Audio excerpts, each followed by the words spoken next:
everybody, and welcome to Studio 64. My name's David. I've been searching the interzones for some more science, space, and tech news to share with you. And I came across this over at space.com. This should be interesting. NASA funds tech development for life-hunting Habitable Worlds Observatory. Excellent. Well, what have they got to say for themselves? The Habitable World Observatory is a NASA concept mission that would be the first to specialize in searching for habitable exoplanets. Okay. And there is an illustration that shows the Habitable Worlds telescope in orbit around Earth with its star shade unfolded. Fascinating.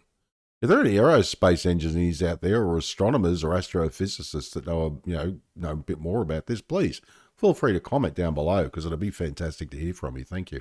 Again, as I always say, I'm not a scientist myself.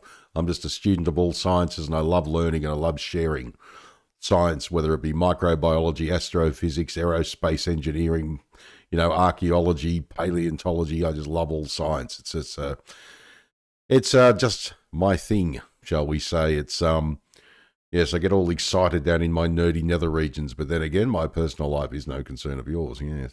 A central component of NASA's science work is to help answer whether life has emerged elsewhere in the cosmos.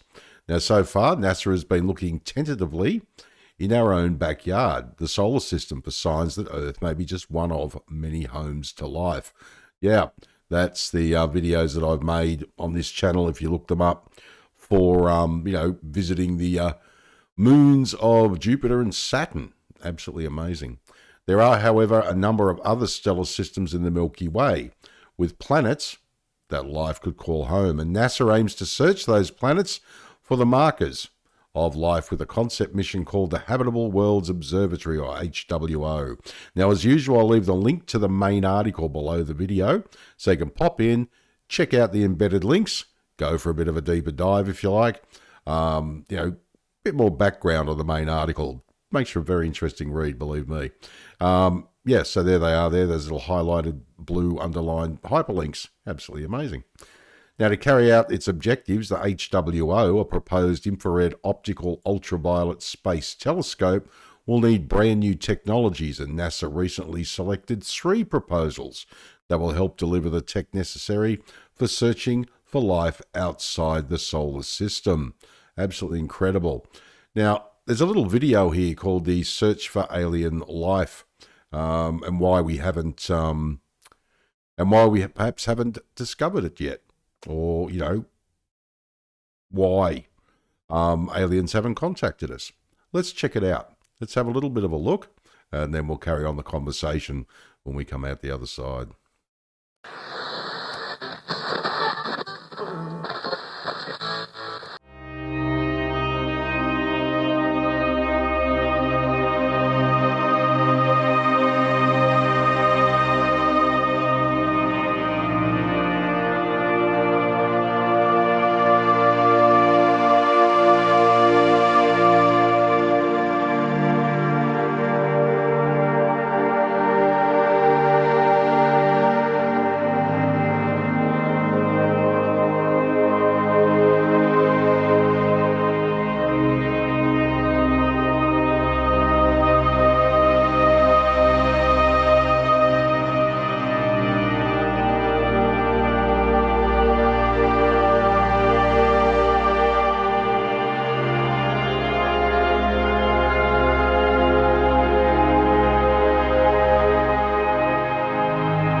Well, that was fascinating, wasn't it?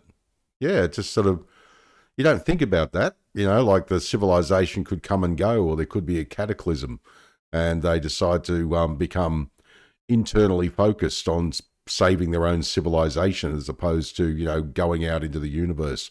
They may do minor things like we do, sending a probe to a planet within their solar system, but they never bothered doing a great deal about it because they had too many problems at home. Interesting. Fascinating. Well, the Habitable Worlds Observatory will be a historically ambitious mission, so we are taking a deliberate strategic approach, to its development and laying the groundwork now. Mark Clampin, director of the Astrophysics Division at NASA headquarters in Washington, said in a press release, and there's that link, you can pop in and check out the press release. Absolutely incredible. We will need to bring together diverse expertise from government, academia, and industry, while building on technologies and lessons learned from our previous large space telescopes, he continued. Wow, your Chandra telescopes, your Hubbles, your JWSTs, and all the others, Yeah, it's just going to be absolutely incredible. Love it. Part of the mission's aims will be to directly image 25 potential habitable exoplanets around stars that are similar to our sun, and to use spectrographic analysis to study the chemical components of these worlds' atmospheres in the hopes of detecting chemical signatures that we associate with life. Yeah, I've done videos on that too in the past on the channel. Check them out. It's absolutely amazing. Absolutely love the stuff. Now, one example of a novel technology is the HWO. That the HWO will need is a far more capable coronagraph. This is an instrument that blocks out light from a star so that its planets can be imaged. The HWO will also need an extremely stable optical system that cannot move more than the width of an atom during its observations. Wow, that would be fascinating. Aerospace engineers out there, like, my God, you guys must be, can you imagine being on that team that helped build that? Unbelievable. It'd be just, but anything like a space probe or a telescope or the International Space Station components. Can you imagine being the computer guy that bloody helped design the system for the International Space Station? That would be just phenomenal. The potential observatory's targets, habitable exoplanets, are very small and very far away, so any deviation would muddy our images of them. Yes, very interesting. Here we go. What have we got here? Ah, yes. An illustration shows an Earth-like world in the habitable zone of its star, a prime target for NASA's proposed Habitable Worlds telescope. Yeah. Interesting. Earlier in the year, NASA solicited industry proposals to help achieve these key technologies, and these 3 awards, worth a total of $17.5 million, will help build on technologies that were necessary for the construction of the James Webb Space Telescope and the Nancy Grace Roman Space Telescope. Forgot about that one. That's absolutely awesome. Absolutely incredible. Now, with these awards, we're excited to engage industry and to help close technology gaps to make this groundbreaking mission a reality, said Clampin. And you can find more details on the proposals here. And there's that link, as I said, embedded link, main article down below the video. Pop in, check out the links. It's absolutely amazing. Love it. Absolutely love it. Fascinating. All right, well, my name is David. Thanks for joining me for another Studio 64 Science, Space and Tech News update. I shall see you in the next one. If you enjoyed this video, please like, share, subscribe. I'd greatly appreciate it. If you're up for it, drop a comment down below the video. I'd love to hear what you think. All right, take care. And as I always say, if you can't be good at it. And as I also always say, my God, it's full of stars.